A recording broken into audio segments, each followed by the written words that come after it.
Lesson 11, quick to cook. To open this, we would right click on the project manager and go restore project archive, and then select it and hit open. It would open up as a thumbnail just like this. We would double click it and jump right in. All the media is connected, which is the nice thing about using a DRA, an archive file format.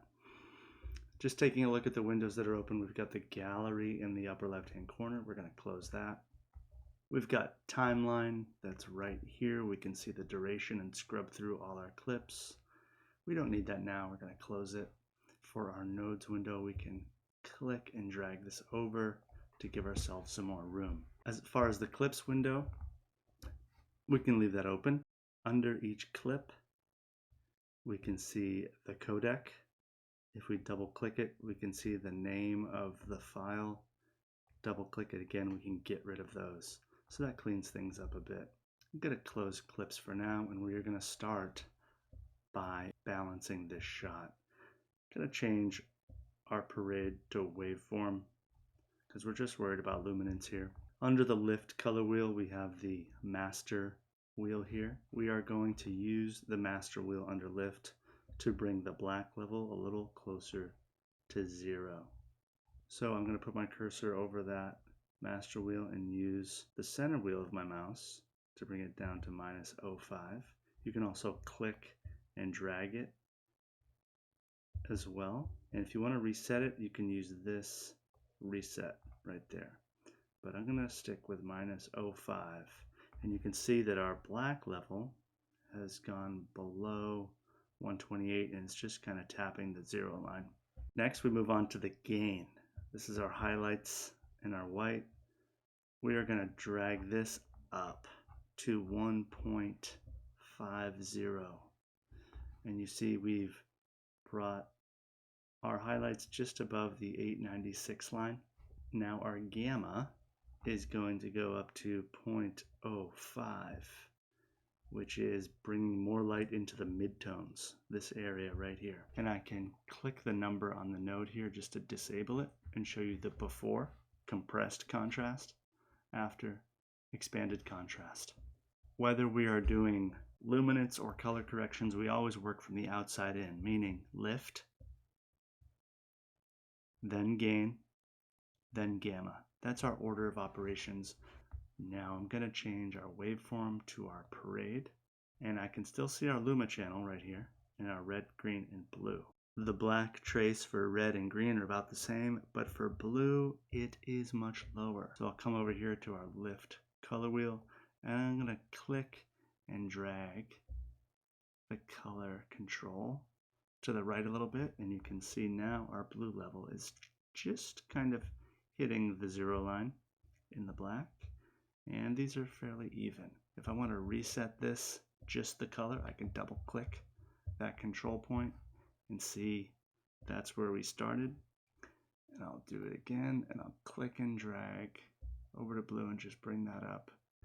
So now our blue level is at 0.01. For our gain color, our red, green, and blue are already fairly good in the white level. So I'm not going to touch the color in my gain right now, but I am going to look at our gamma. I just am noticing kind of a greenish yellow cast to everything here. I am going to grab our control point in the color and just drag it up towards magenta a little bit.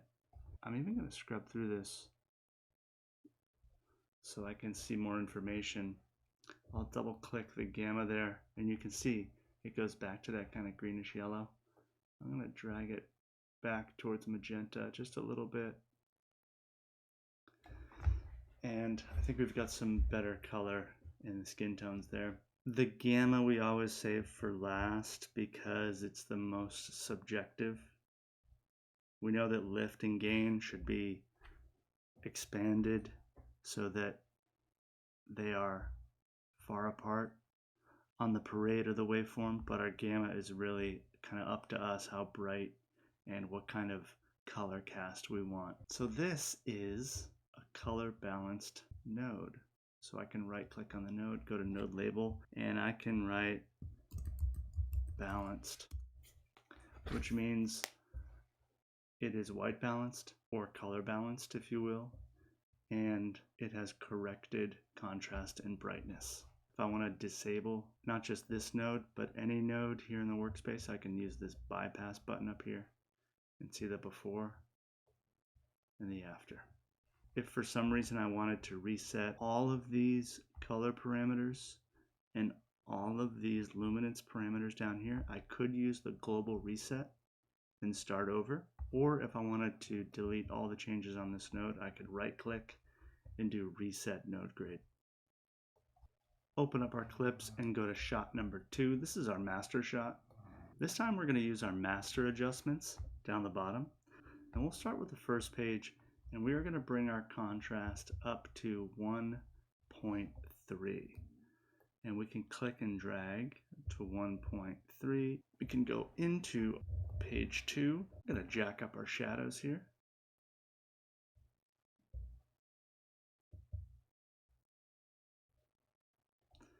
Jack up our highlight. You can see that now our contrast is quite expanded from where it was before. And I'll just bypass that node so you can see the before and the after. There is kind of a yellowy green cast to the background and everything in the shot.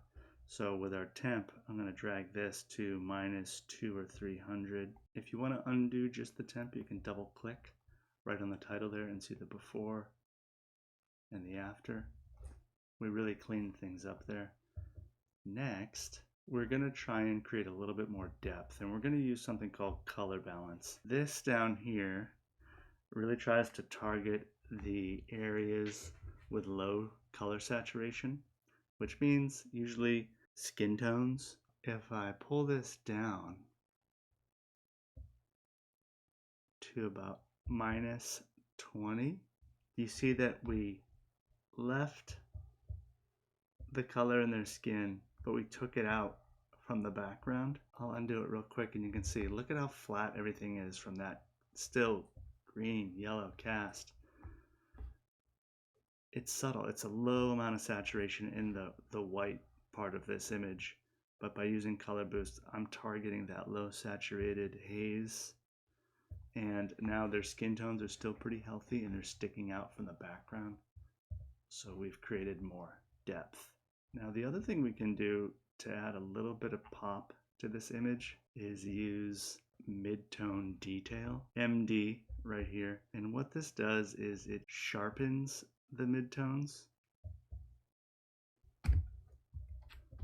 See, everything's kind of sharpened on their faces. Or by dialing it back, and it really softens things. And yeah, it gives it that kind of plastic look. Double click it to reset it, drag it to maybe 20 or so. It just adds a little bit more structure to the detail on their face. Before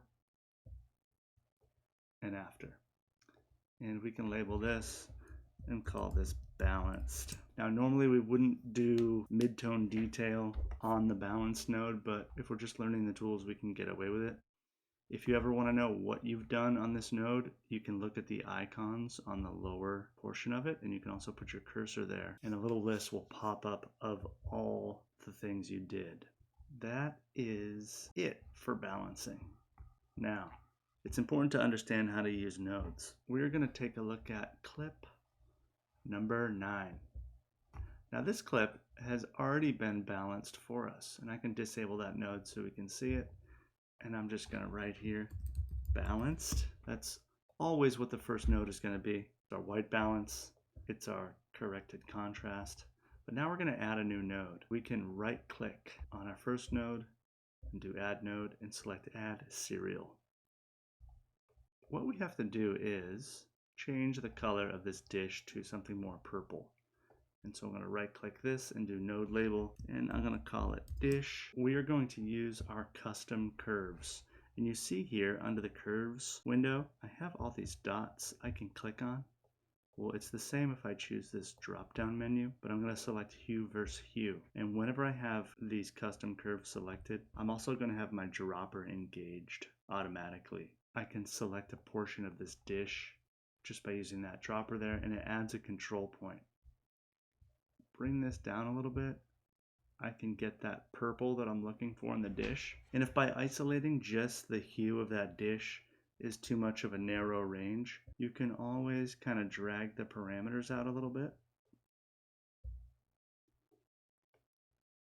and get a little bit more of it. If that's not working, you can do that little reset in the upper right hand corner. That's going to reset anything you've done to this window. For this, I think I'm actually going to, because this dish is already pretty much cyan, I'm going to select a little cyan swatch here.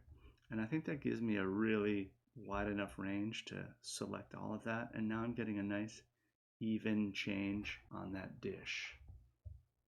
Yeah, maybe it's a little bit more like that. And this would be a secondary correction. Next, clip number 7. We've already got a balance node.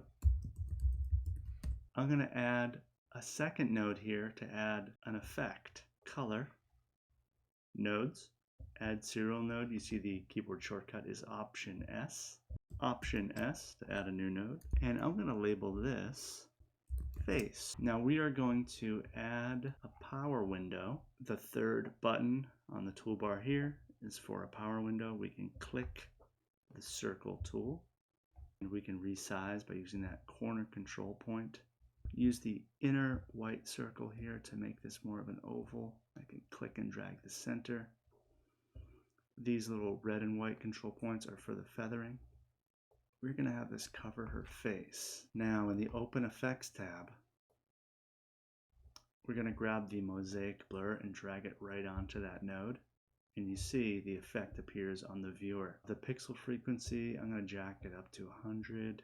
If you can't quite get it perfect, you can always again type in the numbers 100, smooth strength, and I can close the effects and slide my node window back over. Notice when I opened up those effects, it changed my on-screen overlay to the effects.